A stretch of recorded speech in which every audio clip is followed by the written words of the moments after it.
Columbia are here in support of the lead federal agency.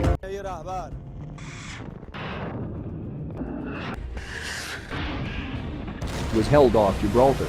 Iran periodically holds military maneuvers in the Persian Gulf waters and elsewhere. আসসালামু আলাইকুম, সবাইকে স্বাগত BD টাইমসের।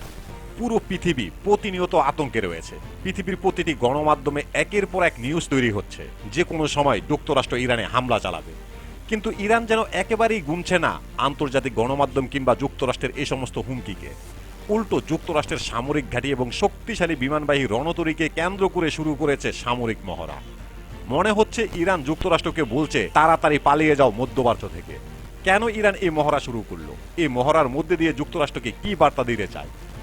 আর ইরানের এই মহড়া যুক্তরাষ্ট্রের জন্য কতটা ভয়ানক, এই বিষয়টি নিয়ে আলোচনা করব আজকের এই ভিডিওতে। আশা করি ভিডিওটি শেষ পর্যন্ত দেখবেন।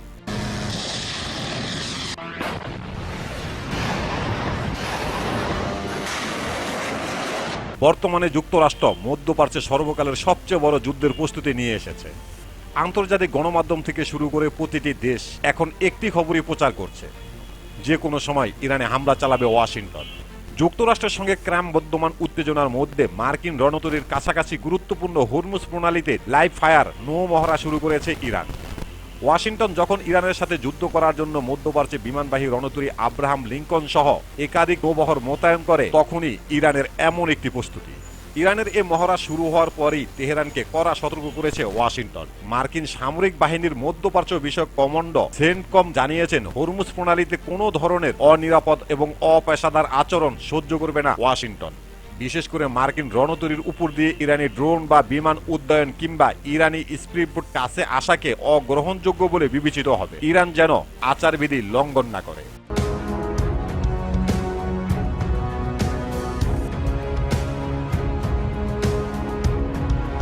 এক বিবৃতিতে সেন্টকম জানিয়েছে, যুক্তরাষ্ট্রের বাহিনী আঞ্চলিক অংশীদারিত্ব কিংবা বাণিজ্যিক জাহাজের আশপাশে অনিরাপদ আচরণ, সংঘর্ষ, উত্তেজনা বৃদ্ধি এবং স্থিতিশীলতার ঝুঁকি বাড়ায় না।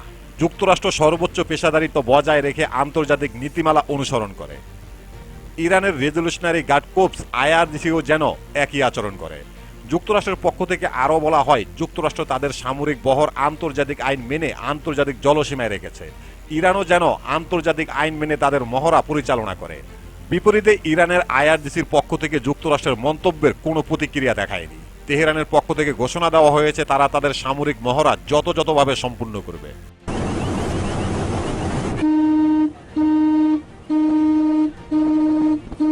এখন প্রশ্ন হলো, ইরান কেন হঠাৎ করে এমন একটি ভয়ানক কাজ শুরু করলো?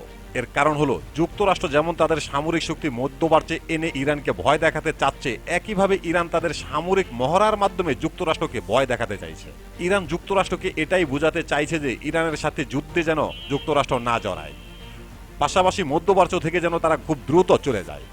আন্তর্জাতিক বিশ্লেষকরা দাবি করেছে, ইরান তাদের এই মহড়াতে তাদের অত্যাধুনিক 1 ডজন সাবমেরিন যুক্ত করবে। পাশাপাশি ইরানের অত্যাধুনিক ড্রোন, মিডিয়াম পাল্লার ক্ষেপণাস্ত্র এবং IRGCর নৌবাহিনী পুরোদমে অ্যাক্টিভ থাকবে। এর মাধ্যমে ইরান হয়তোবা যুক্তরাষ্ট্রের কাছ থেকে নিরাপদ দূরত্ব বজায় রেখে তারা তাদের মহড়া পরিচালনা করবে। কিন্তু ইরানের IRGC পুরো হরমুজ প্রণালী মহড়ার মাধ্যমে রণক্ষেত্র তৈরি করবে। তাদের সামরিক শক্তির কিছু অংশ তারা যুক্তরাষ্ট্রকে দেখাতে চায়, যেন তারা মধ্যপ্রাচ্য ত্যাগ করে।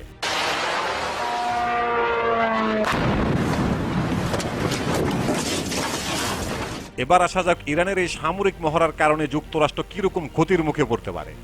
যুক্তরাষ্ট্র খুব ভালো করে জানে ইরানের এই সামরিক মহড়ার কারণে যুক্তরাষ্ট্রের অনেক ক্ষতি হবে, যেটা চোখে দেখা যাবে না। যেমন ইরানের এই সামরিক মহড়ার মধ্যে ইরান তাদের অসংখ্য মডেলের কিছু ড্রোন যুক্তরাষ্ট্রের উপরে নিয়ে যাবে। কিছু ক্ষেপণাস্ত্র যুক্তরাষ্ট্রের আব্রাহাম লিঙ্কনের পাশ দিয়ে পরীক্ষা চালানো হবে।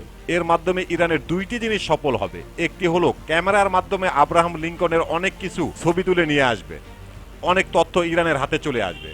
এর পাশাপাশি তাদের কোনো ক্ষেপণাস্ত্র কিংবা কোন কোন ড্রোন যুক্তরাষ্ট্রের রাডার ফাঁকি দেওয়ার ক্ষমতা রাখে সেটাও যাচাই করা হবে।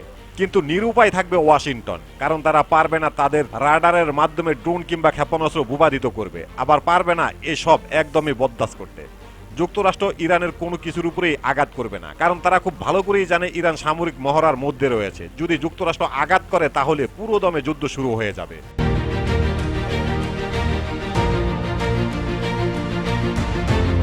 এখন প্রশ্ন হলো যুক্তরাষ্ট্র তো এখানে যুদ্ধ করতে এসেছে, তাহলে যুদ্ধ শুরু হলে সমস্যা কোথায়?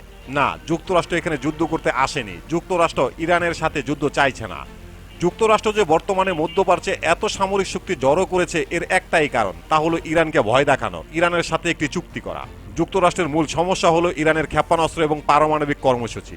যুক্তরাষ্ট্র চেষ্টা করে যাচ্ছে ইরান যেন তাদের 12,000 কিলোমিটারের আইসিবিএম অন্তঃমহাদেশীয় ব্যালিস্টিক ক্ষেপণাস্ত্রের পরীক্ষা না চালায় এবং প্রকাশ্যে তৈরি না করে। পাশাপাশি ইরানের কাছে পারমাণবিক বোমা তৈরি করার যে সমস্ত ইউরেনিয়াম এবং উপকরণ রয়েছে সেগুলো যেন নষ্ট করে ফেলে, আর নতুন করে যেন পারমাণবিক বোমার সমস্ত তৈরি না করে। এটা নিয়ে যুক্তরাষ্ট্র একটি চুক্তি চাইছে, কিন্তু ইরান চাইছে না। বর্তমানে ইরানের পারমাণবিক কর্মসূচি যে কতটা ভয়ানক তা সবার কল্পনার ঊর্ধ্বে। এক ভয়ানক কৌশলে ইরান এগিয়ে যাচ্ছে তাদের পারমাণবিক প্রকল্প নিয়ে। ইরানের এই ভয়ানক পারমাণবিক প্রকল্প নিয়ে A to Z তথ্য জানতে দেখতে পারেন আমাদের এই ভিডিওটি। প্রিয় দর্শক, আমাদের প্রতিটি ভিডিওর ইনফরমেশন উল্লেখযোগ্য ভেরিফাই পেজ থেকে সংগ্রহ করা। এরপরও যদি ভুল হয়ে থাকে তাহলে অবশ্যই কমেন্ট বক্সে জানিয়ে দেবেন। এখানে শেষ করছি আমাদের আজকের প্রতিবেদন। আল্লাহ হাফেজ।